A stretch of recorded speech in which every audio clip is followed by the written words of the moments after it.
중고거래를 할 때 직거래가 불가능한 경우에는 사진으로 물건만 확인하고 선입금 후택배로 거래하는 게 관례처럼 여겨져 왔죠. 근데 정체가 누군지도 모르는 사람한테 사진 한 장 딸랑 받고 선입금을 보내야 된다? 이런 구시대적 거래 방식은 구매자들이 사기 피해를 당하기 딱 좋은 구조죠. 판매자가 돈을 받고 도망갔을 때 그 돈에 대해서 보호를 받을 수가 없는 환경이니까요. 따라서 중고거래 시스템은 구매자에게 안전한 거래를 보장해줄 수 있는 감시자 역할이 꼭 필요합니다. 그게 바로 플랫폼이 구매자의 결제 대금을 막고 있다가 구매자가 물건을 받고 이상 없음이 확인되면 그제서야 결제 대금이 플랫폼에서 판매자에게 전달되는 안전결제 시스템이죠. 근데 기존 안전결제는 전용 플랫폼을 따로 이용해야 됐기 때문에 회원가입부터 온갖 절차들이 너무 번거로웠고 수수료까지 적지 않게 발생되다 보니까 오히려 안전결제를 부정적으로 생각하시는 분들이 많았습니다. 근데 그러다가 사기당하고 후회하시는 분들 꼭 있었죠. 그 중에 한 명이 저예요. 원래대로 선입금 후택배 거래하다가 몇십만원 날렸었습니다. 그래서 오늘은 제가 직접 중고거래를 하면서 사기당했던 썰과 함께 현재 존재하는 중고거래 사기수법은 무엇이 있는지 알려드리도록 하겠습니다. 첫 번째로 3자 사기입니다. 이게 제가 당했던 사기수법이에요. 제 네이버 계정 보낸 메일함을 보면 무려 14년 전인 2008년 9월 21일에 왜 갑자기 아무 연락이 없죠? 라고 보냈던 흔적이 있어요. 너무 오래된 일이라서 남아있는 증거자료가 이거 하나뿐인데 이게 어떻게 된 거냐면 2008년에 제가 G샥 프로그램 시계를 산다고 중고나라에 글을 올렸었어요. 근데 그 글에 시계를 판매하겠다는 사람이 나타난 거죠. 그렇게 그 사람이랑 문자를 주고받으면서 시계 사진을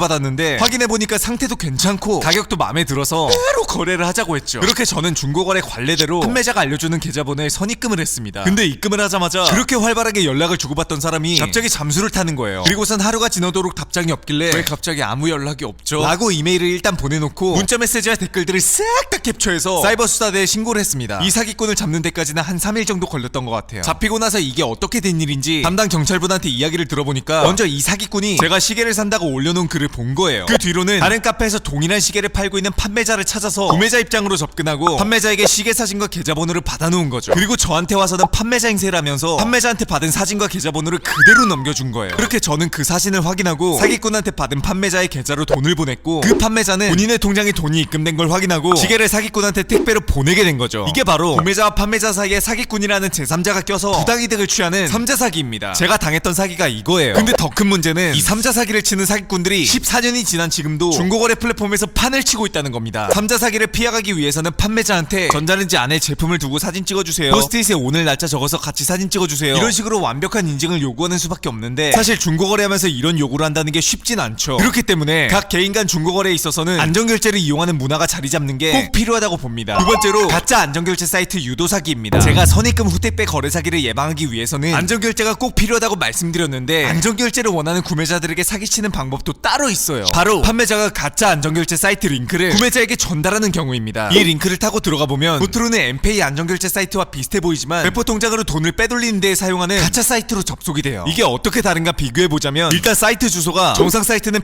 pay.naver.com으로 시작되는 반면 가짜 사이트는 이런 식으로 조잡하게 시작을 합니다. 그리고 예금주 같은 경우에도 정상 사이트는 네이버페이로 표시되는데 가짜 사이트는 어쩌고 주식회사 엠페이 이렇게 조잡하게 써있어요. 또 결제 방식을 보면 정상 사이트의 경우에는 계좌이체 무통장 입금이 모두 가능하지만 가짜 사이트는 대포 통장으로 돈을 빼돌리는 거라 무통장 입금만 선택할 수가 있습니다. 또한 가짜 사이트에서도 네이버 로그인 창이 뜨는데 여기에 별 의심 없이 아이디와 비번을 입력하게 되면 네이버 아이디까지 사기꾼에게 탈취당하게 됩니다. 그러니까 원하시는 상품을 발견했을 때 판매자가 전달해주는 링크는 절대 클릭하시면 안 되고 중고나라 앱에서는 중고나라 페이 버튼을, 카페에서는 엠페이 안전결제 버튼을 본인이 직접 눌러서 안전결제를 진행하셔야 됩니다. 꼭 기억하셔야 돼요. 세 번째는 절반 입금 유도 사기입니다. 판매자에게 안전결제를 하자고 요청했을 때 배송은 바로 가능한데 안전결제는 힘들어요, 중고거래 오래 와서 판매 인증글 많으니까 믿으셔도 됩니다 라는 식으로 안전결제를 거부하는 판매자들이 있어요. 근데 거부해서 끝나면 상관이 없는데 굳이 못 믿으시겠으면 상품의 절반값만 먼저 보내주시고 나머지 절반을 송장 보내드린 후에 입금해주시는 거 어때요? 라면서 선심을 쓰는 척 선입금을 어떻게든 이끌어내려는 판매자들이 있을 거예요. 이런 판매자들은 보통 처음에 입금해준 절반 금액을 먹고 도망가는 사기꾼들입니다. 안전결제를 원하는 구매자가 방심하게끔 만들기 위해서 애당초 처음부터 저런 식으로 빌드업을 짜는 거죠. 결과만 놓고 보면